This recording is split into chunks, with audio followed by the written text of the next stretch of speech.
Halo semuanya, saya Egiti Alfresdiana dari Overinse. Hari ini saya akan memaparkan tentang manajemen dan kepemimpinan dengan konten antara lain konsep dasar manajemen dan kepemimpinan. Yang kedua, perbedaan manajemen dan kepemimpinan.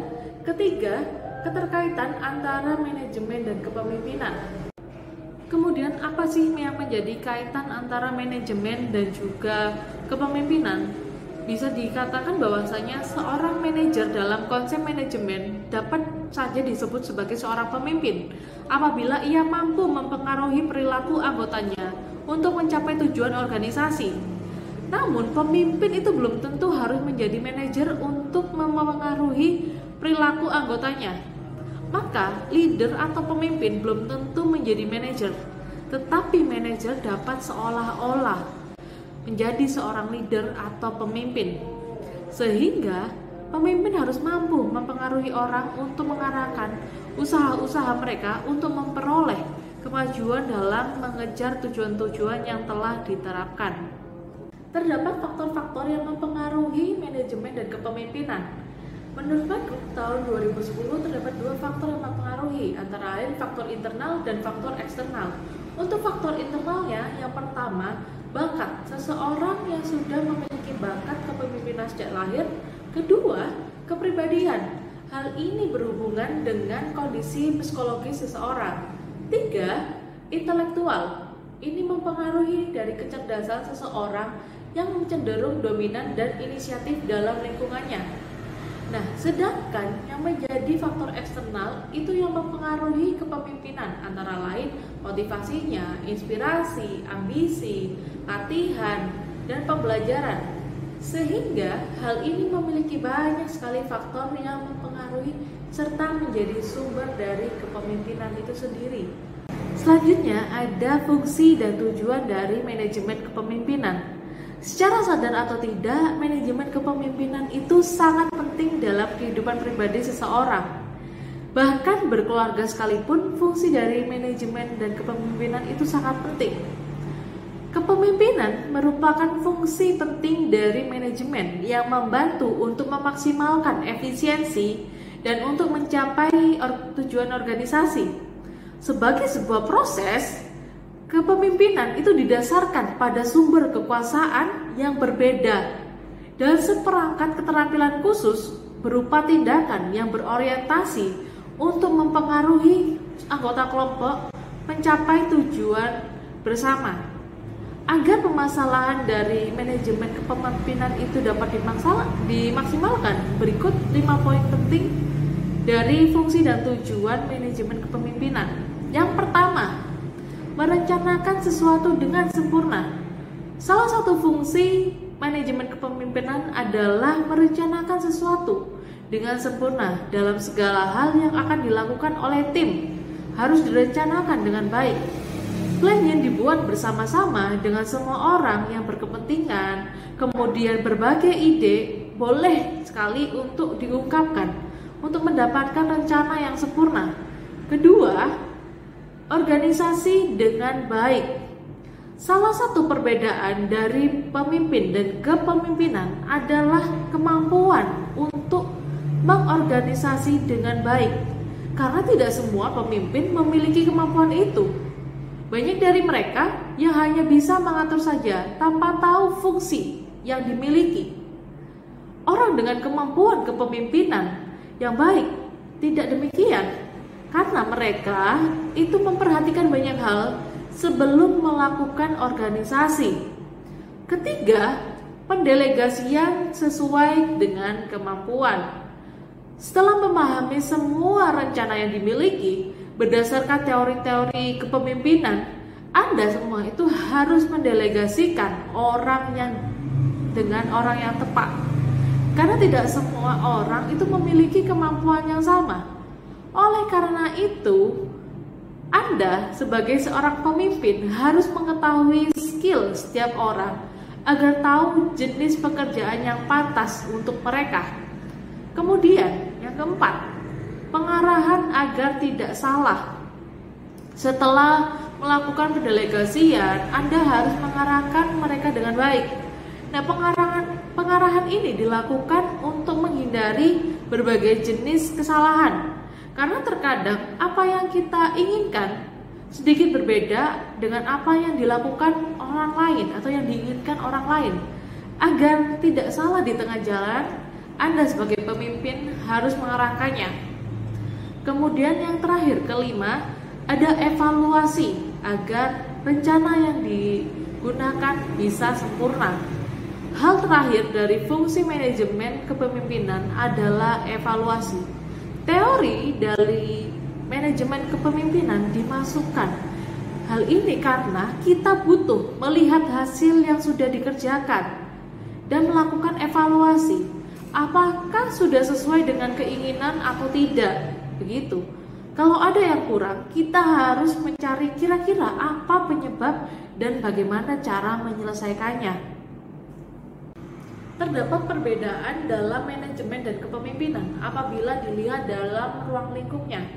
Jadi apabila kita melihat dalam perspektif lebih luas, manajemen adalah proses pengaturan dan pemanfaatan sumber daya manusia yang memiliki organisasi melalui kerjasama para personil untuk mencapai tujuan organisasi secara efektif dan juga efisien. Sehingga dapat dimaknai bahwasanya manajemen itu merupakan perilaku anggota dalam suatu organisasi untuk mencapai tujuan bersama. Dengan kata lain, organisasi adalah wadah bagi operasionalisasi manajemen, karena di dalamnya ada sejumlah unsur pokok yang membentuk kegiatan manajemen, antara lain unsur manusia, benda atau barang, mesin, metode, uang, dan juga pasar. Juji, kemudian Wahyudin, Musliha, dan juga Surya Permana pada tahun 2020 menyatakan bahwasanya ruang lingkup manajemen itu sangat luas karena berkaitan dengan banyak hal dan multidisiplin ilmu. Pada ruang lingkup manajemen kepemimpinan dapat dilihat dari sudut pandang lingkungan luar atau eksternal yang terbagi dalam umum serta khusus dan lingkungan dalam atau internal. Lingkungan luar atau eksternal itu dibagi menjadi dua, yaitu lingkungan eksternal khusus dan juga eksternal umum. Yang pertama itu lingkungan luar umum, itu terdiri atas dimensi ekonomi, hukum politik, sosiokultura, teknologi, dan juga internasional. Sedangkan untuk lingkungan luar khusus terdiri atas pemilik, pelanggan, pemasok, pesaing, dan badan pemerintah, lembaga keuangan, kemudian ada serikat pekerja. Sedangkan lingkungan dalam atau internal terdiri atas manusia dan pekerja. Finansial itu terdiri dari sumber, alokasi, dan kontrol dana. Fasilitas fisik, teknologi, sistem nilai, dan budaya organisasi atau perusahaan. Setiap pemimpin memiliki cara tersendiri dalam memimpin sebuah tim bahkan organisasi. Masing-masing pemimpin memiliki karakter yang berbeda yang mempengaruhi gayanya dalam mengembangkan kemampuannya memimpin orang lain. Adapun ciri-ciri pemimpin menurut Pramudya pada tahun 2013 antara lain, yang pertama, pemimpin itu mampu melihat terlebih dahulu sebelum orang lain melihat. Apa artinya? Artinya bahwasanya seorang pemimpin ini berdiri di puncak gunung. Ia mampu melihat kondisi sekeliling lebih komprehensif dibandingkan pengikutnya yang ada di bawah gunung. Yang ia lihat bukan hanya sekedar saat ini, namun juga tren di masa depan. Inilah yang dimaksud dengan pemimpin visioner. Kedua, pemimpin menjadi role model bagi orang lain. Artinya, cara terbaik untuk membangun kredibilitas tinggi adalah dengan memberikan contoh baik dalam berperilaku. Yang ketiga, pemimpin menunjukkan integritas. Seorang pemimpin yang berintegritas memiliki nilai-nilai baik dalam membuat keputusan, berperilaku, dan juga berinteraksi dengan orang lain. Yang keempat, pemimpin berkomunikasi secara efektif. Kemampuan berkomunikasi secara efektif, ringkas, dan bijaksana. Yang kelima, pemimpin memberdayakan orang lain. Seorang pemimpin hebat memahami satu hal, yaitu orang akan mencurahkan kemampuan terbaiknya jika mereka percaya yang sedang dilakukannya memiliki arti. Pemimpin yang baik mampu mengkomunikasikan tujuan dan juga tenggat waktu yang jelas pada timnya, namun memberikan kebebasan pada karyawan untuk menyelesaikan. Selanjutnya kita beralih pada prinsip-prinsip manajemen kepemimpinan.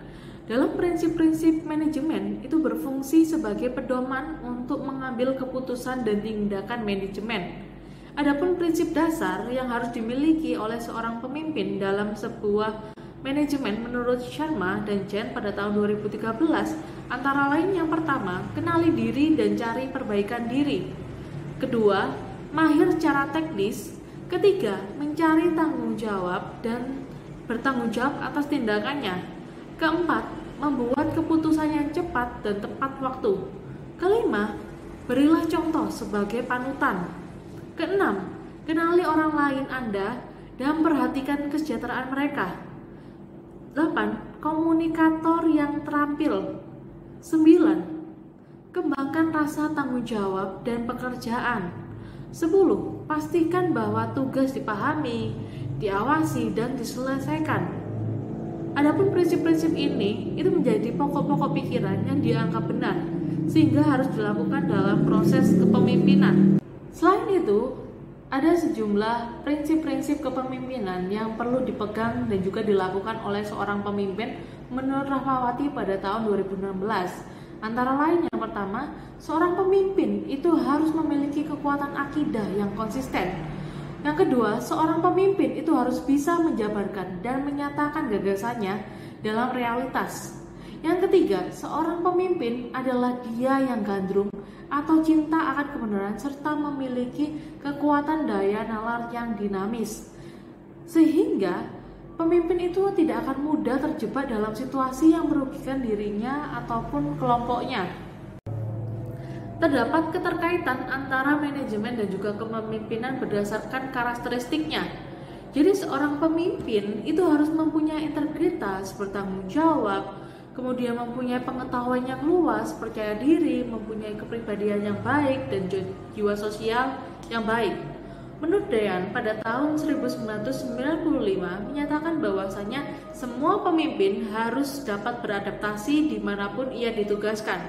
Sehingga pemimpin juga harus memiliki karakteristik kemampuan yang meyakinkan orang lain dalam membangun organisasi. Sehingga karakteristik manajemen secara umum adalah fungsi planning, organizing, action, control dalam misinya untuk mencapai tujuan organisasi yang diinginkan. Selain itu, manajemen lebih mengutamakan pengolahan sumber daya manusia. Bagaimana sih langkah yang tepat untuk menjalankan misi dan juga target waktu yang harus ditempuh?